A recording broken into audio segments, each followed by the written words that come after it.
You're in the Batcave with me, Jacky BamBam on 93.3 WMMR here in our great city of Philadelphia. And on the bat lines with us right now, some artists just get better with time. And it's been a long time. We're on the line with Garland Jeffreys. You thought I was sleeping, huh? How are you, my good old friend? I'm good, man. Just got in, and I'm going back out, man.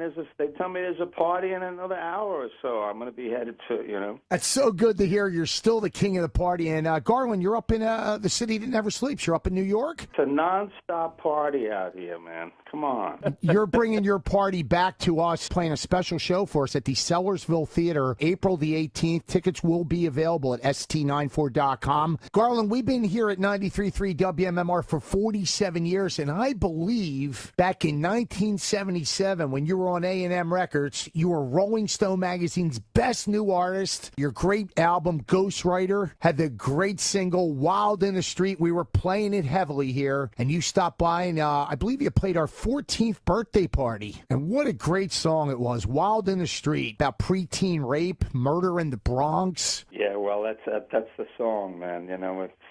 It's great. When you write a song like that, it just comes out of the dust, and at any time you need it, it's there, Would you believe it? I just love the song myself, It's one of those great songs you make, and you're thankful that it came out, That's it. Everybody loves the song. We love the song. Bruce Springsteen loves the song. Lou Reed loves the song. And speaking of Bruce, good vibes still. How long has this been going on, the Light of the Day benefit? Well, let's see. I think I've done 12, 13 of them, at least 12. Wow, it's been going on that long? That's great. It happens, every year? Every year. Bruce was at this last one, and he's already said that he's going to come to the next one. So we love to do it. It's, Bob Benjamin is our special friend. He's had his own problems, and we love the guy. I certainly do. He's a dear friend of mine, and I would do anything for Bob, anything. It benefits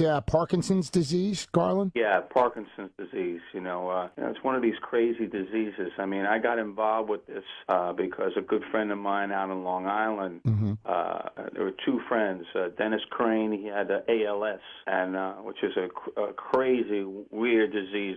And the other one is, of course, the Parkinson's. The ALS guy, Dennis Crane, I would hang with him in bed and make sure his breathing apparatus was sitting right, on his face. We got very close. He was just a dear friend, a lovely, lovely guy, and we wound up, I got a hold of Paul Simon, Phoebe Snow, and Suzanne Vega when Phoebe was alive. Yeah. We did a big, big benefit, and we netted $220,000 for Dennis's home so he could have a house. I love hearing stories like that. That's beautiful. There were a whole lot of people involved in that, and it was such an incredible thing.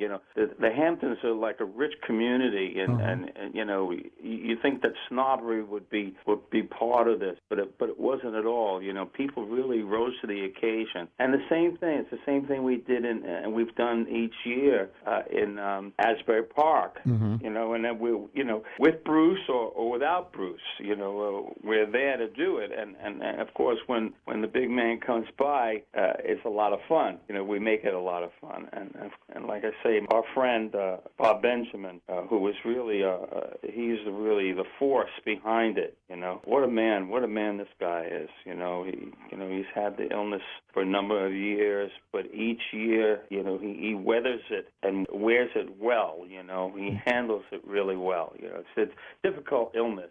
And you're joined at this benefit by Alejandro Escovedo. When's the last time you worked with him? Well, the last time Alejandro played at one of the benefits was, it must have been 3 years ago, and that was really a special thing as far as I was concerned. Usually there's a lineup of players. Each guy comes with his band and plays a short set, like 7-8 songs or something. This time Alejandro came with his guitar player back then, and they did an acoustic set, 3,000 people, and it was fantastic. It was fantastic. 2 guitars together, mixing so beautifully. It was really, really special. Yeah, when is that guy not fantastic, amazing? I want to talk about the king of the E Street Band, Bruce Springsteen. How many times have you been up on stage with Bruce and the E Street Band? Of course, the big Pink Pop Festival. You played 96 Tears, the great Question Mark in the Mysterian song, which you recorded. How great was that? I think you know more about my life than I do. It's been a while, man. Yeah. Well, Bruce and I know each other since the early 70s, and when he came down and played in Max's Kansas City, that was a special night because Marley played that night. Marley opened the show, Marley with his band and the Wailers. Yeah. And Bruce came on afterwards, and I saw those shows. It was great to see them. I'm a huge reggae fan, as you know. Bruce is a great buddy, So to see them in a double bill was quite special, But getting back to the Parkinson's thing, it's when it all comes down to it, it's some of us are fortunate and we're free. We got a free ride in a way, I don't have any illnesses. I'm healthy, man. My father always says it, Garland. If you don't have your health, you don't have shit. I have a lovely little family here. A number of us have had the good fortune to get through it all, But then there are those guys who have had a very tough time of it, and these are some of the guys I've just mentioned before. And there's so many people who have this illness, all these nerve illnesses, Parkinson's, ALS, very, very tough diseases. And I'm just glad to be part of this organization in Asbury Park that supports this all these years. It's a cause that we really support, and we feel for the people, especially those that we know. But at the same time, it's an opportunity to have a joyful time, celebrating it just the same. You mentioned Bob Marley there, Garland. Let's go back to Bob Marley. You were one of the first Americans to record in Kingston, Jamaica. Is that the first time you ever met Bob Marley over there in Jamaica? I met Bob, actually, when he came to the States. He had been in the States, I would say, I think he came to Maryland when he first came. I know he lived in Delaware, and he worked at an old car factory. I went down to Jamaica and recorded in Kingston. Yeah. I was in a gym in New York and working out, and I heard this music coming out of a box, and I said, what is that? This is the guy, the towel guy was playing this music. I said, what is that stuff? He said, it's reggae music, man. I said, wow.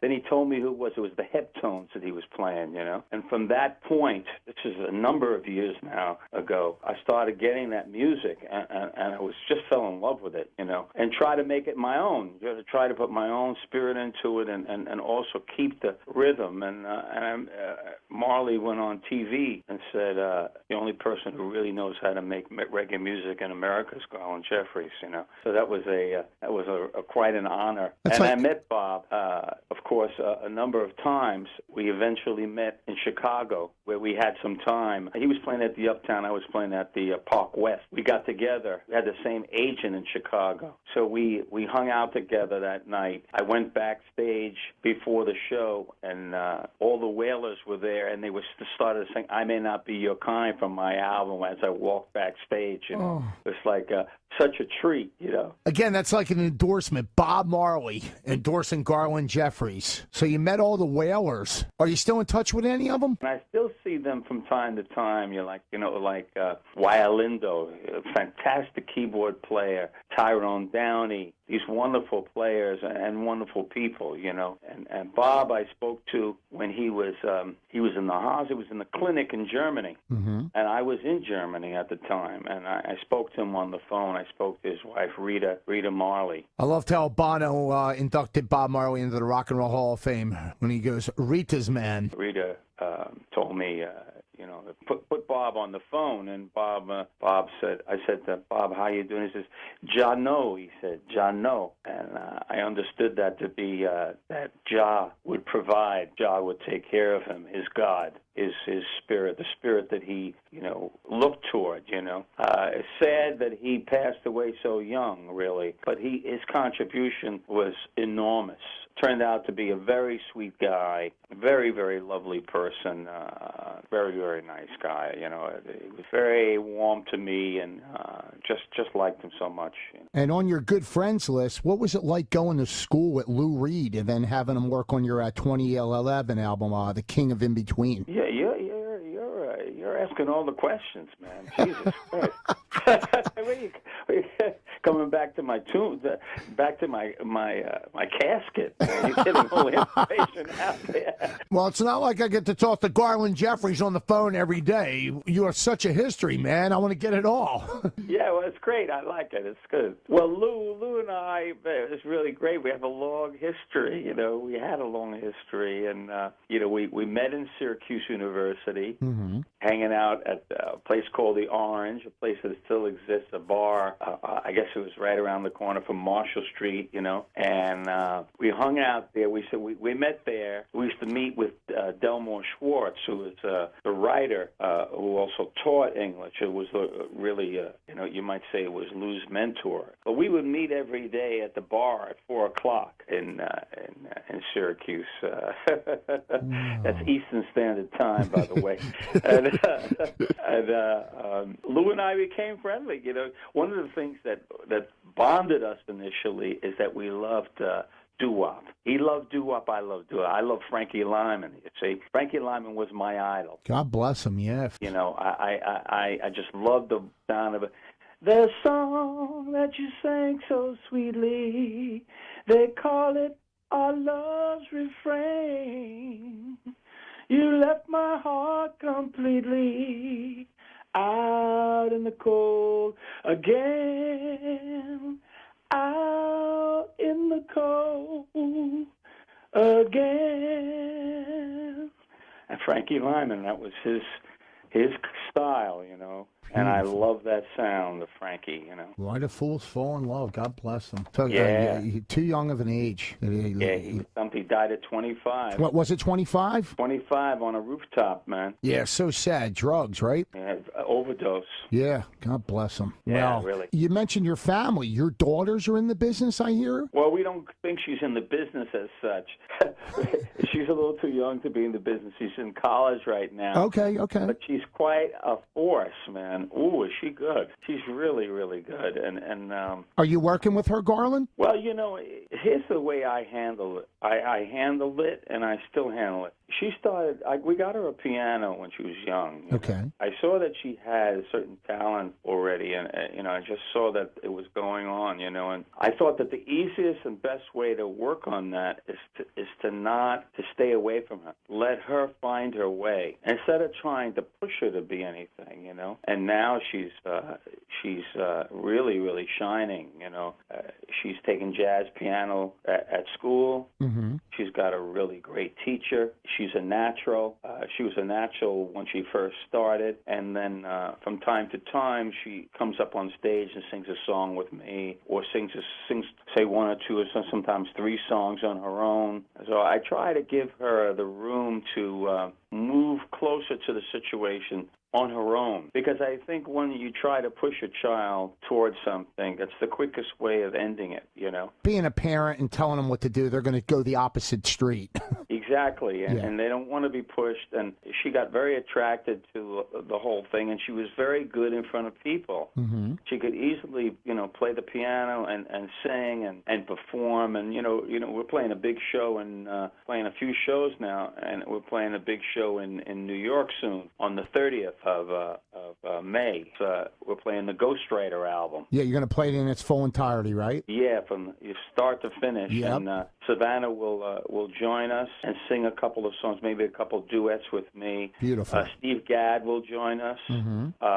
There'll be David Spinoza, who was one of the first people who helped produce the Ghostwriter record. So we'll do the Ghostwriter, which all the fans love. You know, that's the album that they you know, I got something in store for them. You know, I got other albums that I haven't even wrote the songs yet. You know, so we're not giving up the ghost so quick. Well, you better look for me out in the crowd that night. I'm coming, Garland. Don't forget. Are you coming? I'm coming. Are you paying? I'm paying too. I asked to be on the damn guest list. Come on. Okay, you got a free ticket, man. And I want a T-shirt too. I want one of these Garland Jeffreys T-shirts I see on your Facebook page. You want a T-shirt? Okay, let me put the order in right now. Your brand new album is out right. Well, it's been out since 2013, and you're still doing dates from them. Truth Serum. We're talking to Garland Jeffreys here on 93.3 WMMR, playing the Sellersville Theater in our great city of Philadelphia. The show will be April 18th, so it is coming up. You want to get your tickets at st94.com for details and tickets. Garland, any other special guests, maybe, possibly at this show in Philadelphia? How about Garland Jeffreys? He's special. Damn right he's special. Hey, I would look forward for you to come to the show. It'll be really a lot of fun, It really is going to be good. Have you ever been to the Highline Ballroom? I've been there, yeah. Let's get back to our city of Philadelphia, man. You have memories here. Do you have any great memories playing here in Philadelphia? I'll tell you about Philly. I used to play the Bijou. The Bijou Cafe. And I used to love to come and play the Bijou. That was like a fantastic venue, and there was a restaurant not far around. I would get a little bite to eat. But I always loved Philly, I always loved coming there to play. And I remember that stage at the Bijou was so small, narrow stage, and it's like you had to be like on a tightrope when you walked it. It was really, really the smallest stage I'd ever played on, It's been a while. It's going to be so great seeing you. Garland Jeffreys at the Sellersville Theater. Yeah, that's going to be great. I mean, I haven't been in Sellersville in a while, but I like that theater. It's a great place, and then that restaurant right nearby. It's right, The Washington House. It's connected to the place, so you don't even have to really leave the stage. Oh, yeah? Yeah. I could send a plate right over. Right? I could have dinner on the stage ready for me. I'll put your order in for you right now, Garland. It'll be nice and hot. Garland, would you like to say anything to your fans here in Philadelphia before we let you go? Love to. I have a lot of friends in Philly, people who've been fans of mine for years. Diane, if she's listening, I hope you come into the show and bring your crew, your fantastic friends. I have a place in my heart for Philly, always have, and the guitar player who plays with me all the time is Mark Bosch, who's a Philly man. He's from Philly, his whole family. A shout out to them, very lovely people, and I look forward to coming and, just a whole bunch of guys and gals that I know there. And stop by Sellersville. You're going to get an all-out show. All the spirit that you would love to receive. I'll be there giving it to you. I'm looking forward to it. I'm enjoying performing and being on stage and singing my songs more than ever. And you'll get the full Monty when you come to Sellersville. Garland Jeffreys, I want to thank you so much for taking the time out of your day to pretend to be my friend. Jacky, I'm about to go to sleep, man. I need my hours. I want to say all the love to all my friends in Philly, gals and guys, my best. See you in Sellersville soon. Jacky.